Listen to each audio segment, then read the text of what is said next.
Apa tugas laki-laki kaum bapak sebagai kepala rumah tangga? Dua. Satu, dia harus menjadi qawwam untuk istrinya dan anak-anaknya. Ar-rijalu qawwamuna 'alan nisa. Laki-laki harus menjadi pengayom, menjadi pembimbing, menjadi pelindung, menjadi pengarah keluarganya, bukan hanya di dunia tapi juga di akhirat. Ini makna qawwamah. Karena Allah telah melebihkan fungsi laki-laki secara fitrah. Dia memiliki kekuatan fisik, kekuatan akal untuk memberi nafkah. Hukumnya wajib dia berikan nafkah kepada keluarganya. Apakah itu nafkah yang bersifat batin, memberikan ketenangan, ketentraman, kedamaian kepada istrinya? Nafkah materi itu sudah jadi kewajiban. Kita harus memperlakukan istri kita, anak-anak kita dengan memberikan mereka materi yang cukup untuk bekal kehidupan, insya Allah. Tugas yang kedua, bapak bapak, kaum laki-laki ini adalah untuk melindungi dan menjaga keluarganya dari siksa api neraka. Ya ayyuhalladzina amanu qu anfusakum wa ahlikum nara. Wahai orang-orang yang beriman, laki-laki sebagai kepala rumah tangga, orang-orang yang beriman, jagalah dirimu dan keluargamu dari siksa api neraka. Jangan sampai karena salah asuh,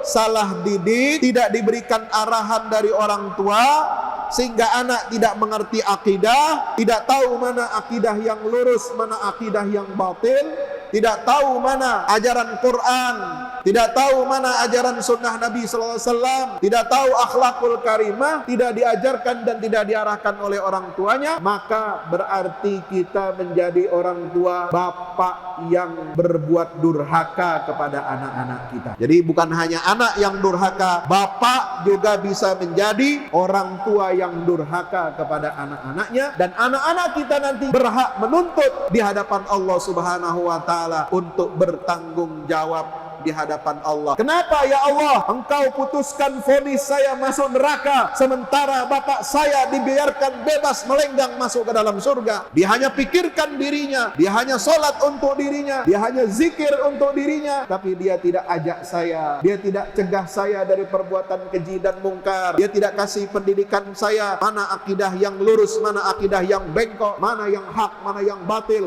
mana yang halal, mana yang haram. Anak ini nanti akan menuntut di hadapan Allah dan akan menghentikan langkah orang tuanya yang akan masuk ke dalam surga Allah Subhanahu wa Ta'ala. Tugas kewajiban seorang ibu sebagai manajer di dalam keluarga, manajer keuangan, manajer macam-macam. Tugas ibu-ibu ini tidak ringan. Dimulai dari mana? Ketika ibu-ibu hamil, mengandung anak, maka anak-anak kita harus kita didik setinggi mungkin. Untuk apa? Cita-cita tertingginya harus menjadi pengurus masjid. Ini tugas peradaban Bapak Ibu semua. Karena dari masjid lahirlah peradaban Islam yang agung, lahirlah ulama-ulama intelektual cendekiawan muslim yang hebat-hebat. Itu dari mana pendidikannya? Dari masjid, dari kutab, dari metode menghafal Quran. Dari situlah mereka kenal dunia ini, terbuka matanya, hatinya, akal fikirannya, melihat tanda-tanda ayat-ayat kebesaran Allah Subhanahu wa Ta'ala yang terhampar di dalam Al-Quran dan di alam semesta. Itulah metode pendidikan keluarga dalam Al-Quran.